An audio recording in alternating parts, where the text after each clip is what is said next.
Hello friends, मैं लेके आ गई हूँ टैरोट का रीडिंग, जिसका टॉपिक रहने वाला है कि उनके ट्रू इंटेंशन आपके लिए क्या है, उनके सच्चे इरादे आपके लिए क्या है, ये हम जानने की कोशिश करते हैं। जिन्होंने मेरी चैनल सब्सक्राइब की है, थैंक यू वेरी मच। जिन्होंने अब तक नहीं की है, जल्दी से कर दीजिए ताकि आपको मेरी सारी रीडिंग मिल सके। आप सबके प्यार और सपोर्ट के लिए थैंक यू वेरी मच। मेरी सारी रीडिंग जनरल होती है, टाइमलेस होती है। जब भी आपकी नज़र के सामने आएगी उस वक्त के लिए आपके लिए मैसेज होंगे, ठीक है। और सभी रीडिंग सभी से रेजोनेट नहीं हो सकती। जितने मैसेजेस आपको लगे कि आपके लिए है उतने लीजिए, बाकी के छोड़ दीजिए। चलिए रीडिंग शुरू करते हैं।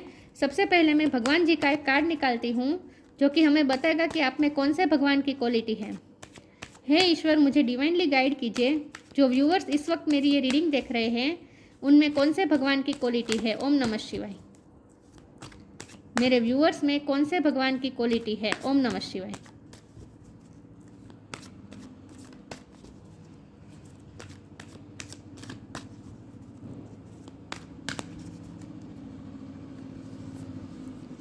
यमुना देवी, गॉडेस ऑफ प्योरिफिकेशन।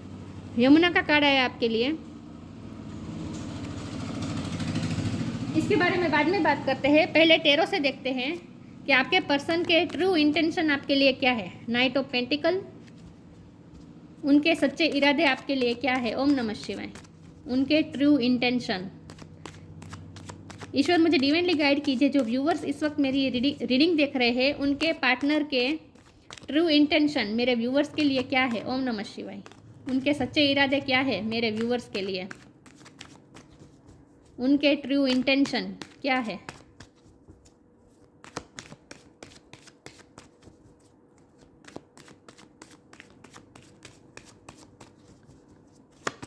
उनके ट्रू इंटेंशन। ओम नमः शिवाय। 5 of sword,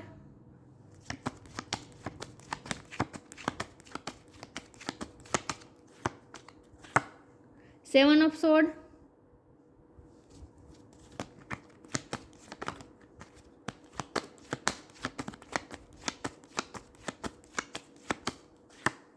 2 of wand,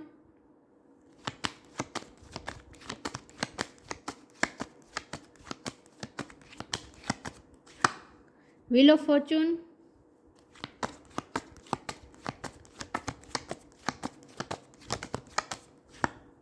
8 of sword,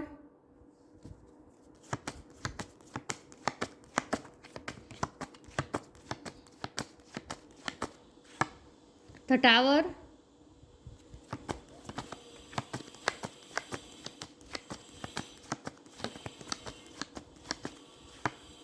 queen of wand और बॉटम ऑफ द डेक है the world. Okay, I hope आपको कार्ड दिख रहे अच्छे से। स्टार साइन देख लेते हैं। यहाँ पे है अर्थ साइन, टॉरस, लोको, कैप्रिकॉर्न, एयर साइन, जमुना, Libra, Aquarius, fire sign, Aries, Leo, Sagittarius, water sign, Cancer, Scorpio, Pisces. सारे साइन यहाँ पे मौजूद है। स्कॉर्पियो की एनर्जी बहुत स्ट्रॉन्ग है, लेकिन आपको एनर्जी पे फोकस करना है स्टार साइन पे ही, ठीक है। ओके, देखते हैं कि आपके पर्सन के ट्रू इंटेंशन क्या है। देखिए व्यूअर्स, मुझे ऐसा लग रहा है कि वो इस सिचुएशन में चेंज चाहते हैं। हो सकता है आप दोनों में लॉन्ग डिस्टेंस है, या फिर ऐसा है जहां आप दोनों एक दूसरे से बहुत ही भिन्न हैं। आप दोनों की पर्सनैलिटी बहुत अलग हो सकती है। आप दोनों के लाइफ के सर्कमस्टेंसेस बहुत अलग है। आप दोनों में एज गैप भी हो सकता है, या फिर ट्रेडिशन, कल्चर, फाइनेंशियल स्टेटस, इसका कुछ ना कुछ डिफरेंस है। तो आप दोनों में कुछ ना कुछ डिफरेंस है। वो उनके लिए बहुत ही टफ होगा आपके लिए स्टैंड ले पाना। उनके लिए बहुत ही टफ होगा। अब जब हमारा सवाल ये है कि उनके ट्रू इंटेंशन क्या है, तो उसके पहले मैं ये बता दूं कि पास्ट में क्या हुआ है और प्रेजेंट में क्या चल रहा है। पास्ट में उन्होंने कुछ ना कुछ आपसे झूठ बोला है। आपको ऐसा लगा हो सकता है कि उन्होंने आपको चीट किया है, आपसे झूठ बोले हैं। कई बातें आपके सामने रिवील हुई है, और जब से आपके सामने उनके झूठ आए हैं आपने उनसे ब्रेकअप कर लिया है। इस वक्त आप उनसे दूर हैं। आपको हर्ट भी बहुत हुआ है और आप इस वक्त उनसे दूर हैं। आपको बहुत ही हारा हुआ महसूस हो रहा है इस वक्त। आपके पर्सन को भी हारा हुआ महसूस हो रहा है। तो उन्होंने कुछ आपसे झूठ बोले, कुछ आपसे कुछ बातें अपनी लाइफ की आपसे छुपाई, ऐसा कुछ हुआ है और वो आपके सामने रिवील हुआ है हाल ही में। और इसीलिए आप इस वक्त उनसे नाराज़ है और आप उनसे दूर हैं इस वक्त। तो इस वक्त मुझे ब्रेकअप लग रही है, सेपरेशन लग रही है, ठीक है। लॉन्ग डिस्टेंस भी मुझे लग रहा है कुछ लोगों के लिए।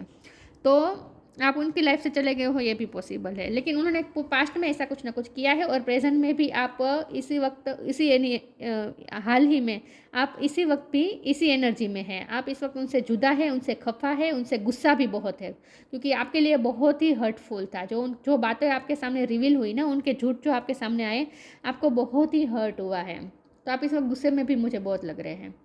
अब यहाँ सिचुएशन इस तरह से इफ़ेक्ट करती है कि आपके पर्सन ने जो भी झूठ बोली है उनकी तरफ से मैं बोल रही हूँ। आप ये मत समझिए कि मैं उनकी तरफ से दलील कर रही हूँ, लेकिन मुझे उनकी सिचुएशन जो दिख रही है वो मैं बता रही हूँ कि उनकी लाइफ में कुछ ऐसा है जहाँ उनके पास कोई रास्ता नहीं था झूठ बोलने के अलावा, क्योंकि वो आपको खोना नहीं चाहते थे। हो सकता है उनकी लाइफ में कोई दूसरी सिचुएशन थी और वो दूसरी सिचुएशन को ये दूसरा पर्सन नहीं लग रहा मुझे, कहीं भी एंगल से मुझे आपको ये पर्सन दूसरी व्यक्ति में रोमांटिकली इंटरेस्टेड मुझे नहीं दिख रहे हैं। उनका किसी के साथ आकर्षण भी मुझे नहीं लग रहा है।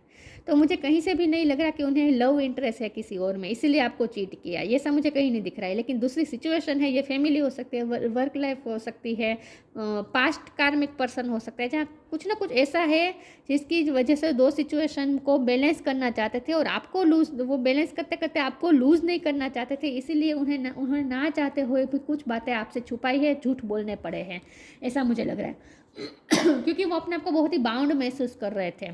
वो ऐसी सिचुएशन में थे जहाँ उन्हें आपको भी प्रोटेक्ट करना था, इस रिश्ते को भी प्रोटेक्ट करना था, और इसीलिए उन्हें ना चाहते हुए भी कुछ आपसे झूठ बोलने पड़े, कुछ चीटिंग करनी पड़ी। मैं उनकी तरफदारी नहीं कर रही हूँ, लेकिन ये मुझे उनकी लाइफ की सिचुएशन ऐसी दिखाई दे रही है कि उनके पास कोई रास्ता नहीं था। वो कम से कम वो तो इस वक्त ऐसा फील कर रहे हैं जैसे वो आपसे कहना चाहते हैं कि मुझे पता है मैंने तुम्हें बहुत हर्ट किया है, मेरी जो बातें सामने आई है तुम्हें बहुत दर्द हुआ है, लेकिन इसके पीछे मेरा इरादा तो सिर्फ तुम्हें प्रोटेक्ट करने का था, इस रिश्ते को प्रोटेक्ट करने का था और बैलेंस लाना था। मैं तुम्हें खोना नहीं चाहता था, इसलिए मैंने ऐसे झूठ बोले हैं। ऐसा कुछ ना कुछ तो हुआ है। तो वो जैसे ये कह रहे हैं कि मैं बंधा हुआ महसूस कर रहा था, बंधी हुई महसूस कर रही थी, मेरे पास कोई रास्ता नहीं था सच छुपाने के अलावा, इसलिए मैंने ये सब किया है। हमारे पास तो वर्ल्ड और व्हील ऑफ फॉर्चून का दोनों कार्ड डेस्टिनी यूनिवर्स का कार्ड होता है, ईश्वर का इंटरफियरेंस, क्योंकि टावर मोमेंट यूनिवर्स द्वारा ही टावर मोमेंट लाया हुआ है। ये मुझे डिवाइन इंटरवेंशन लग रहा है। तो आप दोनों में जो भी टावर मोमेंट आया है ना, ब्रेकअप आया है ना, यूनिवर्स द्वारा ही हुआ है, और ये बहुत ज़रूरी था क्योंकि आपकी सिचुएशन में चेंज की आवश्यकता थी। सिचुएशन जो चल रही थी ना, इसमें आपको भी बहुत अफेक्ट हो रहा था, तो यूनिवर्स भी खुद आपको प्रोटेक्ट करना चाहते थे, इसीलिए आपकी लाइफ में ये टावर मोमेंट आया और इसीलिए आप दोनों इस वक्त अलग हो गए हैं। तो ये व्हील ऑफ फॉर्चून का कार्ड मुझे साफ साफ बता रहे हैं कि अब सिचुएशन चेंज होने वाली है और अब आपकी लाइफ में स्टेबिलिटी आने वाली है, और ये पर्सन ही आपकी लाइफ में स्टेबिलिटी लेकर आने वाला है, क्योंकि नाइट ऑफ पेंटिकल का कार्ड है व्हील ऑफ फॉर्चून के ऊपर। तो इसका मतलब ये है कि अभी देर लगेगी, पेशेंस रखनी पड़ेगी, अभी देर है, लेकिन धीरे धीरे प्रोसेस हो रही है, यूनिवर्स अपना काम कर रही है और यूनिवर्स द्वारा ही ये सब हो रहा है। आपकी लव लाइफ यूनिवर्स द्वारा ही हैंडल हो रही है और इसमें आगे यही होने वाला है कि सिचुएशन चेंज होने वाली है और आपके पर्सन जिस भी सिचुएशन को बैलेंस कर रहे थे, जिस भी सिचुएशन में स्टक थे, जहाँ वो स्ट्रगल थे, उस स्ट्रगल में से वो बाहर निकलेंगे और आपकी तरफ वो पेंटिकल लेकर आ रहे हैं, मतलब कि स्टेबिलिटी लेकर आ रहे हैं, लेकिन अभी भी देर लगेगी। तो ये व्हील ऑफ फॉर्चून को घूमते घूमते अभी भी कम से कम 10 महीने लग सकते हैं, ठीक है। कम से कम बोल रही हूँ, ज़्यादा भी लग सकते हैं, लेकिन कम से कम 10 महीने लग सकते हैं, तो तब तक आपको वेट करना पड़ेगा। लेकिन यहाँ मुझे ये तो दिख रहा है कि न्यू बिगिनिंग होगी, आपके पर्सन आपकी लाइफ में एंटर तो होने वाले हैं। तो उनके इरादे क्या है? उनका इरादा तो यही है आपके साथ शादी करना, पेंटिकल, क्योंकि ये जो पेंटिकल लेके आता है ना, ये नाइट ऑफ पेंटिकल की एनर्जी होती है ना, बोले स्लो एनर्जी होती है लेकिन बहुत ही स्टेबल एनर्जी होती है। ये ऐसी एनर्जी होती है जो आने के बाद जाते नहीं हैं। जब भी ये पेंटिकल लेकर कोई पर्सन आपकी लाइफ में आता है तो इसका मतलब यह है कि ये स्टेबिलिटी लेकर आता है और फिर वापस नहीं जाता। ये बहुत ही स्ट्रॉन्ग ऑफर होती हैं। तो जब भी आपकी लाइफ में आएंगे हमेशा के लिए आएंगे, फिर वो ऑन एंड ऑफ नहीं होंगे, ठीक है। तो उनके इरादा तो यही है, उन्होंने आप पे गिव अप बिल्कुल भी नहीं किया। देखिए ये वॉन्ड को पकड़ के रखा है, तो अभी तक उन्होंने आपको पकड़ के रखा है, अभी भी आप उनके लिए पूरी दुनिया होल्ड करते हैं। तो उन्होंने गिव अप तो नहीं किया है, किसी भी तरह से गिव अप नहीं किया है। वो आपको मनाने की कोशिश भी करेंगे, लेकिन अभी उन्हें राइट टाइम नहीं लग रहा, अभी भी वो अपने आप को बंधा हुआ महसूस कर रहे हैं। क्वीन ऑफ वॉन्ड का कार्ड है, वो आपसे अट्रैक्टेड बहुत है, आप उनके लिए जैसे क्वीन ऑफ वॉन्ड है, आप मुझे लगता है कि बहुत ही पावरफुल पर्सनैलिटी और आप स्ट्रॉन्ग माइंडेड बहुत है, आप डिसीजन मेकिंग पावर आपकी बहुत अच्छी है, आप एक बार डिसीजन ले लेते तो ले लेते हैं, फिर आप किसी की नहीं सुनते, और आपने डिसीजन ले लिया है उनकी लाइफ से जाने का, आपके गुस्से से डरते हैं, टावर का बाजू में क्वीन ऑफ वॉन्ड है, आपके गुस्से से बहुत डरते हैं, आपके डिसीजन मेकिंग पावर से डरते हैं, आप डिसीजन मेकिंग आपकी बहुत अच्छी है, यहाँ भी मुझे दोनों कार्ड से मुझे लग रहा है आप डिसीजन बहुत अच्छे स्ट्रांगली ले लेते हैं, डिटर्मिनेशन के साथ लेते हैं, फिर आप पीछे मुड़ के नहीं देखते, तो आपके डिसीजन मेकिंग के हैबिट से वो डरते हैं। तो आपसे जैसे कहना चाहते हैं कि शांति रखो, अभी इतना डिसीजन मत लो गुस्से में आकर, अभी शांति रखो, जैसे वो आपसे ये कहना चाहते हैं। सिचुएशन चेंज होगी, क्योंकि ये दोनों कार्ड मिलकर बता रहे हैं कि सिचुएशन चेंज तो होगी, तो उनके इरादे तो इस वक्त तो अच्छे हैं, पास्ट में उन्होंने कुछ गलतियां की हैं, आपसे झूठ बोले हैं, लेकिन वो भी उन्होंने आपको खोने के डर से किए हैं। तो आप जैसे उनकी लाइफ में प्योरीफिकेशन करते हैं, क्योंकि यमुना का कार्ड आया है ना, आप उनकी लाइफ में प्योरीफिकेशन करते हैं, क्योंकि उनकी लाइफ में बहुत से लोग हैं जो,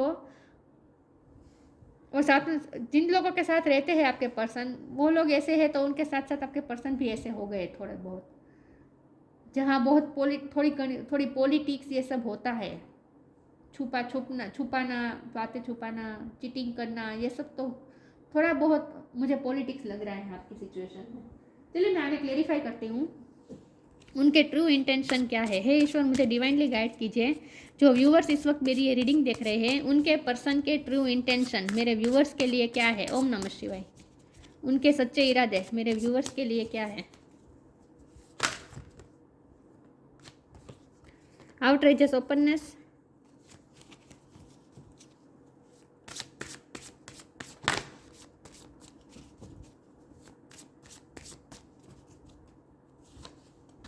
right action, outrageous openness, dear love, open me to your will, release me from my detachment, surprise and delight me with your plan, you know what is needed and I am open to receive it। जैसे ये सब universe द्वारा ही हो रहा है, किस्मत द्वारा हो रहा है, किस्मत करेक्शन, उन्हें आप दोनों डेस्टिनी पार्टनर हैं, तो उन्हें ऐसा लगता है जैसे आप दोनों की डेस्टिनी एक दूसरे से जुड़ी हुई है और ये फ्लावर खिलने वाला है फिर से। तो वो उनके इरादा जब हम देख रहे हैं, तो उनका इरादा तो यही है, इस रिश्ते को पानी देना और फिर से फ्लावर की तरह खिलाना। वो उन्होंने इस रिश्ते पर गिव अप नहीं किया है, वो अभी भी इस रिश्ते के लिए ओपन है, और उनका मानना यही है कि किस्मत द्वारा ही सब कुछ ठीक हो जाएगा अपने आप। राइट एक्शन, सही वे में वो राइट एक्शन लेंगे। इस वक्त तो उन्हें महसूस नहीं हो रहा कि राइट एक्शन लेने का वक्त है। अपरिग्रह literally means let everything that wants to go go and everything that wants to come come. आप उनकी लाइफ से चले गए हैं क्योंकि आप नाराज़ हैं, आपको उनकी बातें कुछ पता चली, इसलिए आप उनसे नाराज़ है, गुस्से में है, और आप उनकी लाइफ से चले गए। तो उन्होंने आपको रोका नहीं है।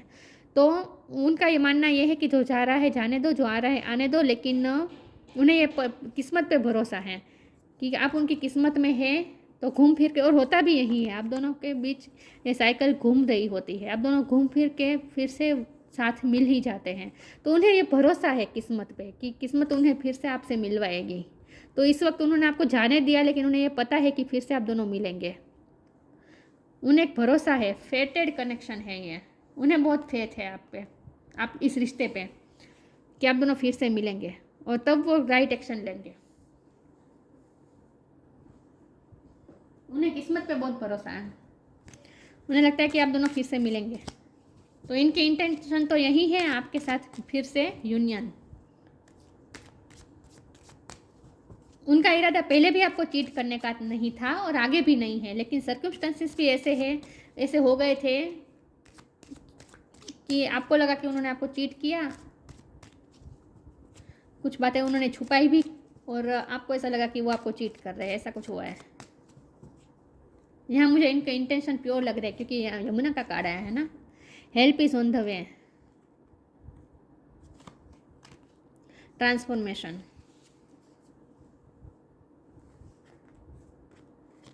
Help is on the way, you will get answer to all your question, don't worry, you will soon receive help. आपके पर्सन किसी न किसी की हेल्प लेके आपके पास आने वाले हैं। उनके इंटेंशन ये है किसी की हेल्प लेकर वो इस रिश्ते को फिर से ओपन करना चाहते हैं, इस रिश्ते को फिर से ठीक ठाक करना चाहते हैं, ठीक है। उन्होंने गिव अप नहीं किया है, तो उनके इंटेंशन यही है कि वो किसी की हेल्प लेना चाहते हैं, और अगर किसी की हेल्प नहीं मिल रही तो ईश्वर से तो वो हेल्प मांग ही रहे हैं। ईश्वर से हेल्प मांग रहे हैं, डेस्टिनी का साथ मांग रहे हैं, किस्मत का साथ मांग रहे हैं। Transformation, bring about that change that comes with destruction and so the seeds now for the future. Destruction तो इस वक्त हुआ ही है, टावर मोमेंट आया हुआ है, इस वक्त तो डिस्ट्रॉय हो चुका है सब कुछ, लेकिन इसमें भी नए फ्यूचर के सीड्स है। तो ट्रांसफॉर्म होगा ये रिश्ता, स्टेबिलिटी आएगी, चेंज होगी, ये साइकिल चेंज होगी, सिचुएशन चेंज होगी। तो अभी भी ये रिश्ता ख़त्म होता हुआ मुझे नहीं दिख रहा, ठीक है। और उनके इरादा भी यही है, फिर से नई शुरुआत करना। वो इस रिश्ते को एंड करना चाहते ही नहीं है।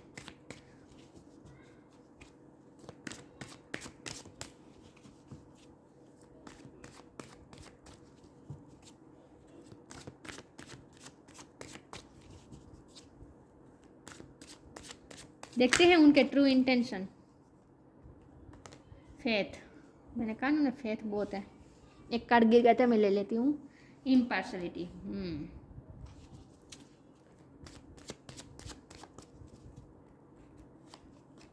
रिकवरी। देखिए उनके इंटेंशन साफ साफ दिख रहे हैं। पास्ट में पार्शलिटी हुई है आपके साथ, गलत हुआ है, लेकिन अब वो सब सही करना चाहते हैं, बैलेंस करना चाहते हैं। मैंने कहा ना वो बैलेंस करने की कोशिश कर रहे थे, उसमें उन्होंने आपके साथ गलत कर दिया। आपसे कुछ बातें छुपानी पड़ी, कुछ चीटिंग भी हुई, चाहे जो कुछ भी हुआ, लेकिन वो जो हुआ वो बैलेंस नहीं कर पाए।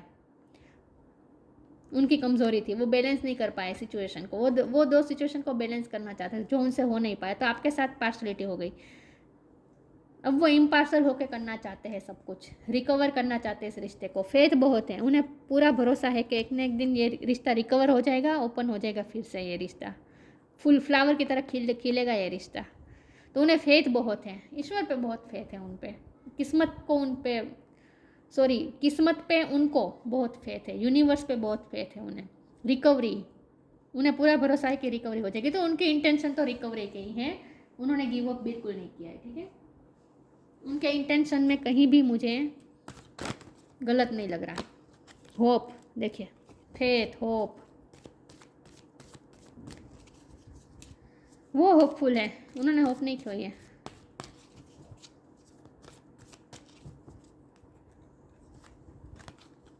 Nature science, hope is always there even if we can't see it. Optimistic expectation can help change a negative situation into a positive one. Negative situation भी पॉजिटिविटी में चेंज हो जाएगी। उन्हें पूरी होप है, उन्होंने तो होप रखी है, ठीक है। उन्हें पूरी आशा है, फेथ है कि सब सही हो जाएगा। नेचर साइन, उन्हें कुछ साइन भी ऐसे मिल रहे हैं, कुछ साइंस एंड सिंक्रोनिसिटी, क्योंकि यूनिवर्स द्वारा ही हो रहा है ना ये सब कुछ। आपके रिश्ते में जो कुछ भी हो रहा है यूनिवर्स द्वारा हो रहा है, तो यूनिवर्स ही उन्हें कुछ साइन, ड्रीम के थ्रू उन्हें कुछ साइन या सिंक्रोनिसिटीज भेज रही है, उन्हें कुछ साइन मिल रहे हैं। इससे उनका फेथ और होप और ज़्यादा पावरफुल हो जाता है, उनका फेथ और ज़्यादा बढ़ जाता है कि रिकवरी आएगी ही इस रिश्ते में। उनका फेथ और ज़्यादा बढ़ जाता है क्योंकि उन्हें साइंस और सिंक्रोनिसिटी भी मिलते हैं। यूनिवर्स उन्हें ड्रीम्स के थ्रू बार बार उन्हें आपके ड्रीम दिखा रही है, कुछ ना कुछ उन्हें सिंक्रोनिसिटी साइंस मिल रही है। Be receptive to the subtle message from nature as you go about your day. Nature talks to us continuously, we need only open our heart and minds. Nature हमसे हमेशा कंटिन्यूसली साइन भेजते हैं, बातें करते हैं, लेकिन हम उन्हें समझ नहीं पाते। हार्ट और माइंड ओपन नहीं होता हमारा, इसीलिए यहाँ तो आउटरीचेस का ओपननेस का भी कार्ड आया है, तो यहाँ भी ओपन लिखा है, हार्ट एंड माइंड ओपन। तो इस वक्त उनका हार्ट और माइंड ओपन है रिसीव करने के लिए, तो उन्हें नेचर के साइन मिल रहे हैं, उन्हें हेल्प मिल रही है, उन्हें नेचर से हेल्प मिल रही है, यूनिवर्स से हेल्प मिल रही है, इसीलिए वो इतने होपफुल हैं। वो भूले तो बिल्कुल नहीं है वो आपको।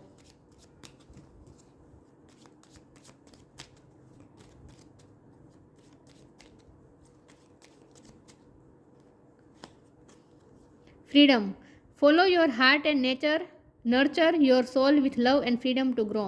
अभी भी इस रिश्ते में ग्रो हो सकती है, लेकिन इसके लिए उन्हें उनकी जो वर्तमान स्थिति है उनमें से फ्री होना पड़ेगा। अभी भी वो फ्री नहीं हुए हैं। मैंने कहा ना उनकी लाइफ में कुछ चल रहा है, दो सिचुएशन अभी भी खड़ी है आपके साथ। दूसरी सिचुएशन जो थे वो अभी भी उनकी लाइफ में है। जब वो इस सिचुएशन से फ्री होंगे उसके बाद ही आपके रिश्ते में ग्रो आएगी। Follow your heart and nurture your soul with love and freedom to grow. वो इस सिचुएशन से फ्री होंगे और उसके बाद आपके पास आएंगे और इस सिचुएशन में आपके साथ रिश्ते में ग्रोथ होने वाली है, ये मुझे लग रहा है। ठीक है, इस वक्त उनकी लाइफ का प्योरीफिकेशन चल रहा है। जो भी गलतियाँ की, अब प्योरीफाई तो होना पड़ेगा ना लाइफ को, प्योरीफाई तो करना पड़ेगा ना लाइफ को, कर्मा रिसोल्व करने पड़ेंगे। सेल्फ प्योरीफिकेशन, इस वक्त वो बहुत ही विदिन जा रहे हैं और खुद की गलतियों के बारे में भी सोच रहे हैं। सेल्फ प्योरीफिकेशन कर रहे हैं, खुद को सुधारने की कोशिश कर रहे हैं। जिस बात से आपको हर्ट हुआ है उन सब हैबिट्स को वो छोड़ने की कोशिश कर रहे हैं। जॉय ऑफ डिवाइन प्लेफुलनेस, आपके साथ वो प्लेफुल रहना चाहते हैं, खुश रहना चाहते हैं। Absorption is spiritual truth, spiritual truth भी उन्हें कुछ समझ में आ रहे हैं, क्योंकि यूनिवर्स उन्हें साइन दे रहे हैं ना। Attachment to gods personal form, भगवान का नाम ले रहे हैं, भगवान से हेल्प मांग रहे हैं ताकि ये रिश्ता फिर से सही हो जाए।